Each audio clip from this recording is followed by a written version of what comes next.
Hey there, what you drinking? 2 shots, let's pour it up. I know what you're thinking, but tomorrow won't come for us. This life that we're living, ain't never gonna give it up. Double shot for the gifted, and one more for us. There you go, drink it up. All this love in a cup. Yeah, we go slow, we go fast. Yeah, we can't get enough. We stay all day, all night. Se la moto ha la frizione automatica diventa automaticamente uno scooter. Ma la domanda è, se lo scooter avesse il cambio manuale sarebbe una moto?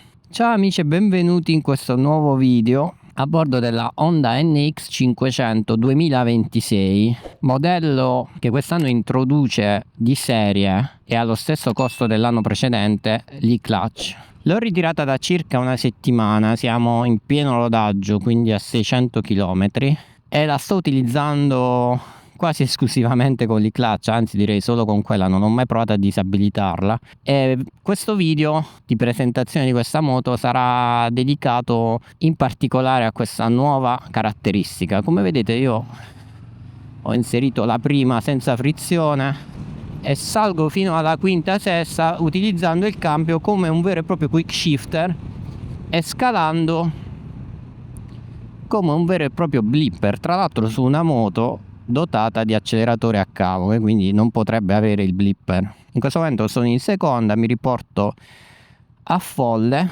vedete l'acceleratore è a cavo, questa spia ci indica che l'e-clutch è attiva. In questo momento, come vedete, la frizione è veramente lenta. Se noi però premiamo la frizione e inseriamo la marcia, come vedete la spia si disattiva. In questo momento la moto è una moto tradizionale con un cambio manuale tradizionale. In questo momento quindi partiremo noi staccando la frizione come su una moto qualsiasi dotata di un cambio appunto tradizionale. Frizione tra l'altro morbidissima perché servo assistita. E appena partiamo il sistema si riabilita, la spia si riaccende e quindi possiamo utilizzare il cambio in salita come un quick shifter. La prima domanda quindi è: posso usare l'e-clutch staccando la frizione manualmente e utilizzandolo poi come un semplice quick shifter? La risposta è sì. Se non vi va di partire utilizzando l'e-clutch, di far staccare la frizione a lei, potete utilizzarlo come un semplicissimo quick shifter, quindi tutte le volte che vi fermate potete premere la frizione e gestirla voi.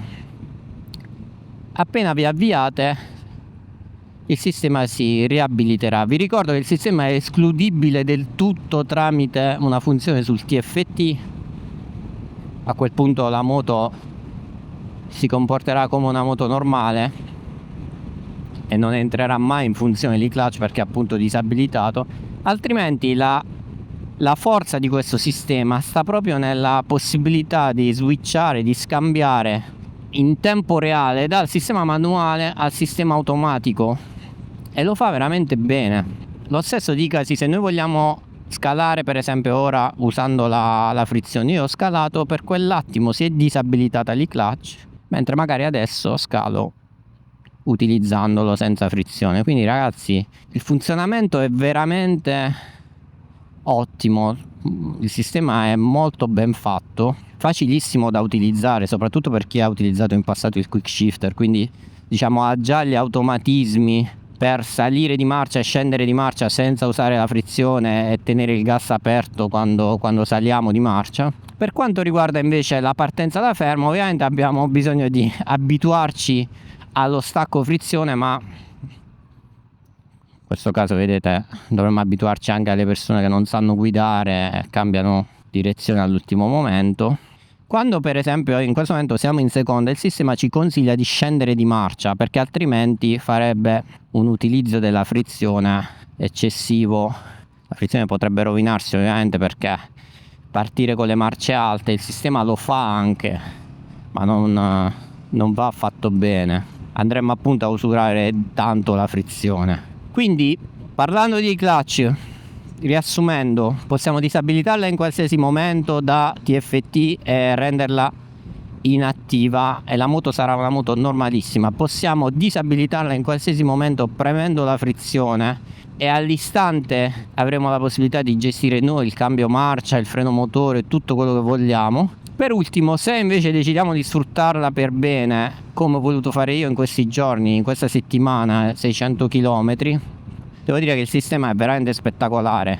E tornando alla prima domanda, la considerazione che molti fanno sui social senza provare le novità, ma considerazioni da nostalgici che devono solo contestare ogni innovazione dal loro cellulare Android cinese, quindi se fossero coerenti non dovrebbero neanche usare lo smartphone e i social in generale. Devo dire che la moto non diventa affatto uno scooter e del resto le marce le gestiamo sempre manualmente. Io non ho mai provato il DCT di Honda, ho provato il sistema appena introdotto da KTM sulla 1390 Adventure e devo dire che lì in automatico, il sistema non mi è piaciuto molto per quei pochi chilometri che ho percorso, perché ovviamente l'automatico, per quanto sia sofisticato, tende a gestire le cambiate come vuole lui e quindi magari ci fa perdere il gusto della guida, dell'impostare le curve in una determinata marcia, di gestire il cambio, il freno motore in un certo modo. Quindi in quel senso posso capire, soprattutto nella guida extraurbana. Poi in quella urbana onestamente devo dire che alla fine potrebbe essere comodo anche l'automatico.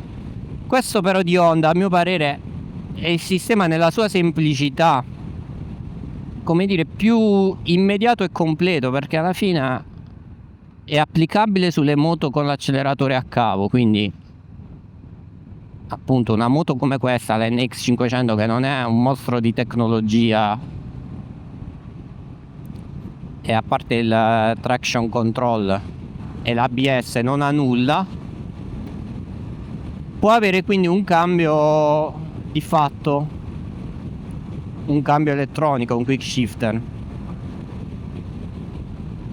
E in più, a maggior ragione su una moto del genere, molto comoda per il commuting urbano, un sistema come l'e-clutch può rivelarsi veramente comodissimo in città. Quindi l'invito è: provatele le cose prima di giudicarle, perché onestamente troppo facile giudicare senza aver mai provato qualcosa, ma su strada le cose possono cambiare. Difetti dell'e-clutch? L'unico, se vogliamo, è l'aspetto estetico, ma su questa moto onestamente non è neanche così visibile. È l'aggiunta di peso, ma anche in questo caso non stiamo parlando di una specialistica, sono 3 kg.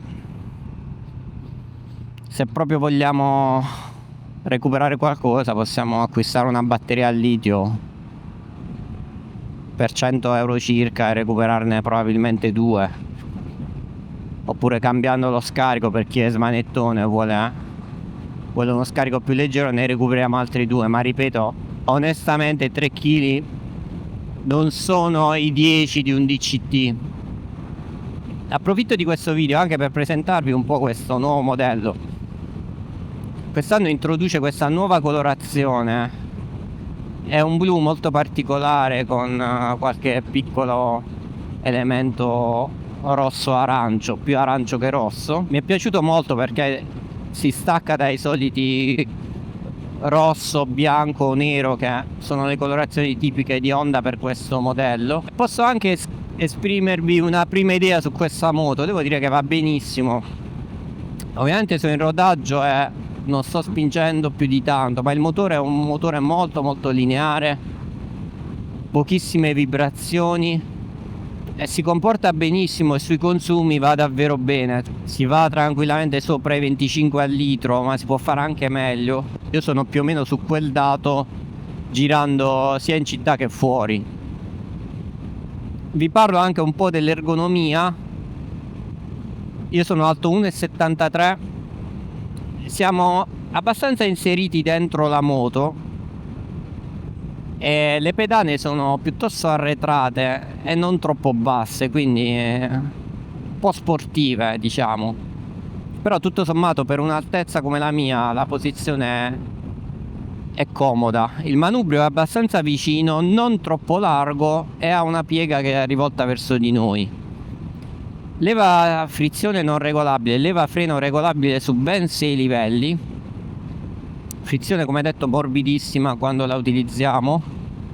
Specchietti piuttosto bassi ma molto esterni, ottima visibilità, si muovono pochissimo anche perché non ci sono tantissime vibrazioni. Ovviamente, essendo in rodaggio, non sono arrivato alle velocità di punta, probabilmente alle velocità più alte le vibrazioni aumentano, quindi poi vi aggiornerò in futuro dopo il rodaggio su questo aspetto. Le finiture in generale mi piacciono, i blocchetti sono carini.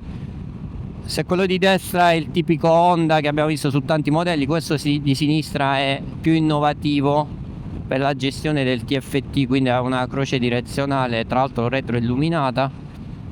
I riser hanno i tappini sulle viti, segno di cura. Il manubrio è a sezione variabile. TFT da 5 pollici, piuttosto completo.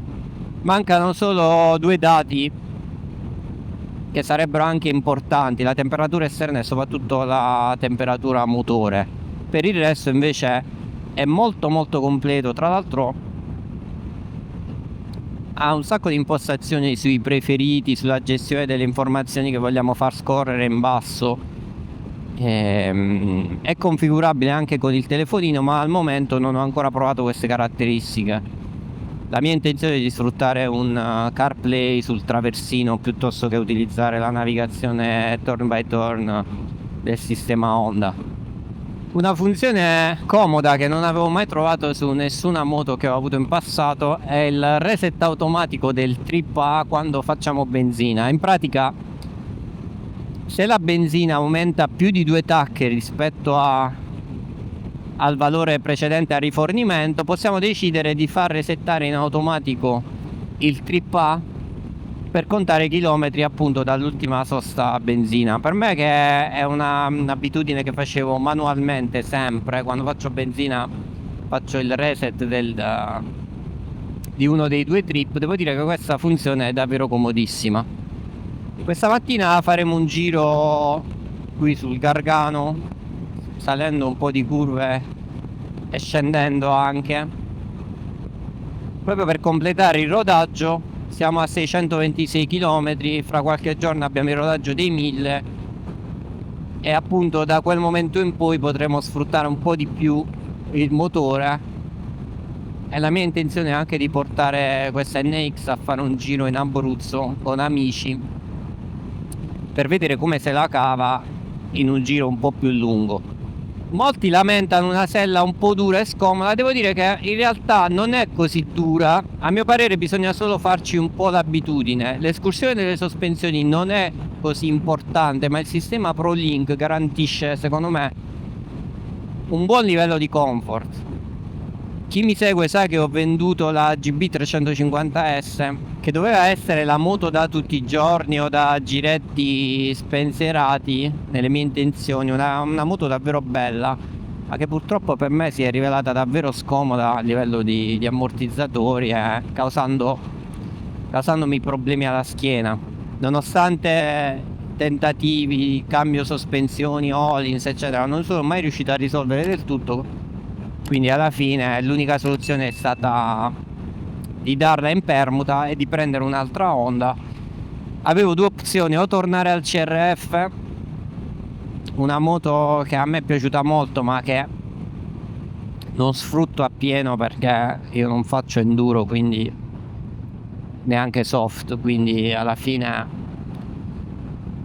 usarla solo in ambito urbano è un peccato. Poi per questi giri tranquilli fuori è una moto troppo leggera, al di là dei pochi cavalli è davvero troppo leggera e limitata nel range di utilizzo. Invece questa NX, che di cavalli ne ha 48, ha una sella che può ospitare un passeggero, è diciamo una moto compatta ma comunque più moto del CRF, proprio perché è una stradale. Mi incuriosiva e tra l'altro con la novità dell'e-clutch che volevo assolutamente testare, è stata la scelta ideale per me. La CB500X è stata un best seller del mercato italiano ed è stata sostituita dall'NX nel 2024. NX che ha risentito dal punto di vista delle vendite dell'arrivo di alcuni competitor cinesi come in particolare la CF Moto MT450, che costa ovviamente meno ma ha anche caratteristiche abbastanza differenti. Se dal punto di vista del motore le cifre sono più o meno sovrapponibili sia a livello di cilindrata, di coppia e di potenza, abbiamo valori piuttosto simili, non proprio uguali. Dal punto di vista della ciclistica ci sono differenze, quella è un 21 pollici 18, questa è un 19 17. Questa è una moto più compatta, la CF è più grande. A mio parere sono moto abbastanza diverse.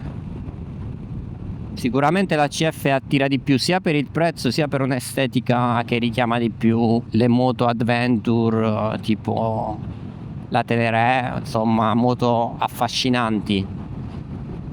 Questa è una moto più razionale, ma è comunque una Honda, ha un motore iper collaudato, una garanzia di 6 anni, quindi a mio parere il sovrapprezzo può avere il suo senso, soprattutto ora che Honda regala l'Urban Pack, quindi cavalletto centrale, bauletto, schienalino, borsa interna del bauletto, serratura ovviamente integrata con la chiave della moto, con la stessa chiave della moto, e naturalmente inserisce anche il pacchetto dell'e-clutch, almeno in Italia, perché in altri paesi si paga a parte ed è possibile acquistarla ancora senza questo sistema. Stiamo a fare 2 curve. Ho voluto aspettare prima di farvi un video per conoscerla meglio, per appunto studiare un po' il discorso della nuova frizione, ma anche per abituarmi un po' a questo modello nuovo.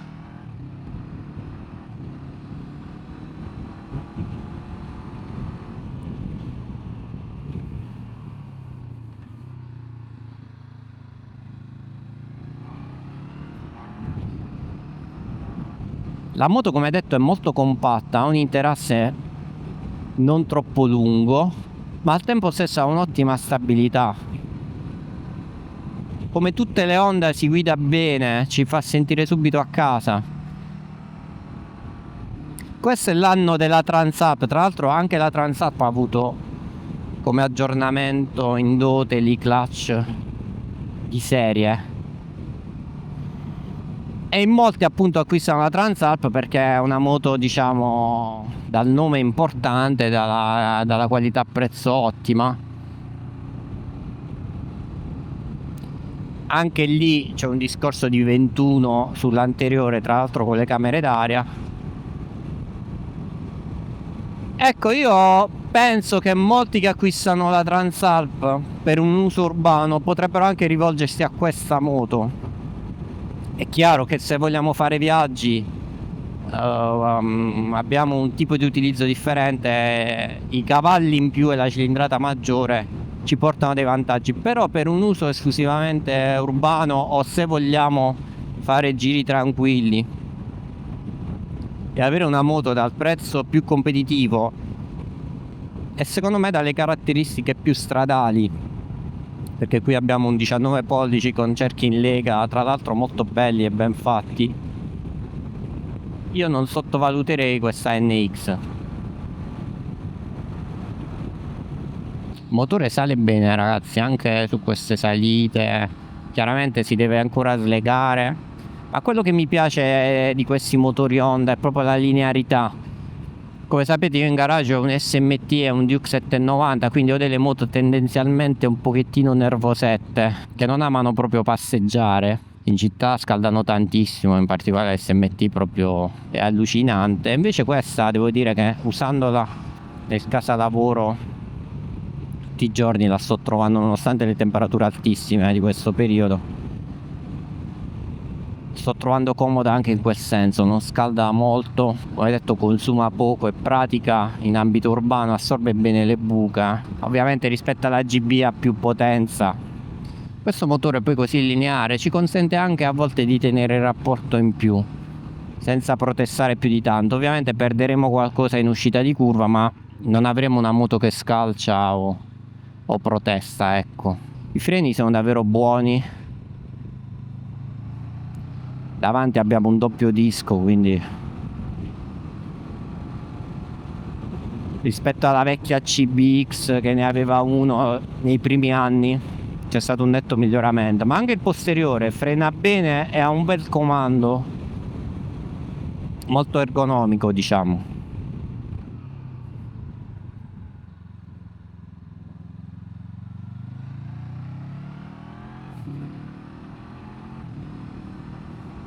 E il cambio, ragazzi, è perfetto, superati i 4000 giri è proprio perfetto, si comporta come un quick shifter di alto livello anche a scendere. Naturalmente in città quando cambiamo a un basso numero di giri è un po' più duretto, quindi dobbiamo essere piuttosto decisi. Quindi vedete, sono in seconda, metto in prima e parto senza frizione, senza nulla.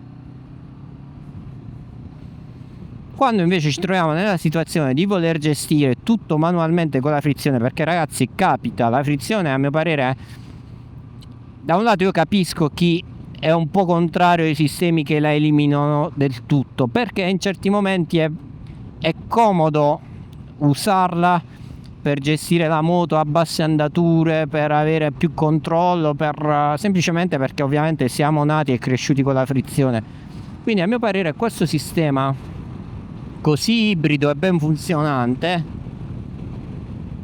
è davvero interessante e ci lascia appunto la possibilità di decidere in ogni momento istantaneamente di passare all'utilizzo della frizione stessa.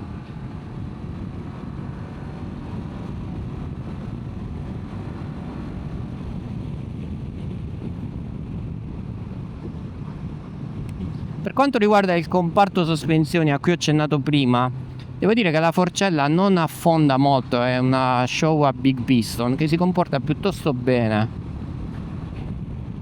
quindi magari non ci regala un dato di escursione altissimo che poi spesso viene già in parte sfruttato dal sag statico, cioè abbiamo delle moto con escursione di 200, poi appena ci sediamo si abbassa notevolmente. Questa è una moto con un assetto molto neutro, sostenuto il giusto, quindi non è né troppo rigida né troppo morbida. Ho avuto modo di testarla solo in singolo, sicuramente in due i limiti vengono fuori più facilmente, bisogna agire sul precarico per quanto concerne il mono, però a mio parere è una moto che, ripeto, per l'uso a cui è destinata, cioè giri tranquilli e non prestazioni super, secondo me anche in due toglie delle soddisfazioni. E prima di chiudere questo video voglio ringraziare Giovanni e Sergio e tutto lo staff di Moto Greco per la gentilezza e la disponibilità mostrata in questo periodo, sia per l'acquisto e la manutenzione della Honda GB350S, sia per il cambio di questa moto, in particolare appunto Giovanni e Sergio, con cui abbiamo chiacchierato tanto per trovare la miglior soluzione e scegliere una moto che fosse adatta alle mie esigenze. Per qualsiasi preventivo o richiesta che riguardi le Honda, se siete della mia zona, quindi della Puglia, ma anche di altre parti d'Italia, perché loro possono anche spedire, vi invito a contattarli. Motosalone Greco, rivenditore ufficiale Honda. La rapportatura è piuttosto corta, ma è il giusto, direi, quindi ci consente spesso e volentieri la doppia scelta di scendere di marcia o tenere quella più alta. è un po' a seconda di come vogliamo guidare. La cilindrata ovviamente non è alta, la potenza non è tanta, però il motore gestisce bene queste nostre scelte.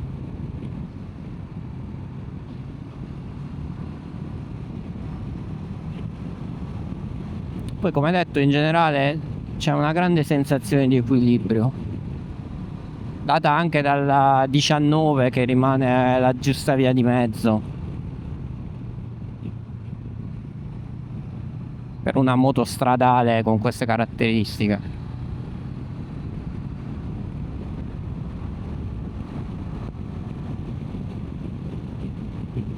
In questo caso siamo in salita, fermi a un semaforo. Seriamo la prima e partiamo.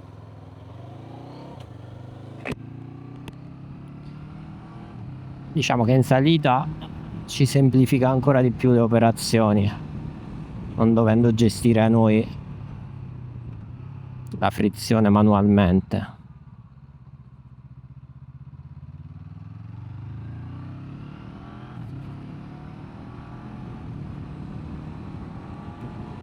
Vedete, fermi, frizione sempre non utilizzata. In questo caso sto cambiando anche a 2000 giri, 2500 giri, e comunque le marce entrano. Arriveranno vari video su questo modello, ovviamente ci saranno degli upgrade, monteremo CarPlay e altri accessori. Vi riferirò anche come va dopo il rodaggio, come si comporterà in viaggio, l'evoluzione degli scorsi clutch, se scoprirò difetti o criticità, o se, come credo, continuerò a usarlo con soddisfazione. Vi invito quindi a iscrivervi al canale e attivare la campanellina se vi va. Se avete curiosità su questo modello di qualsiasi genere, potete commentare questo video, sarò felice di rispondervi. Ci vediamo quindi a un prossimo video, un saluto a tutti e alla prossima, ciao ciao!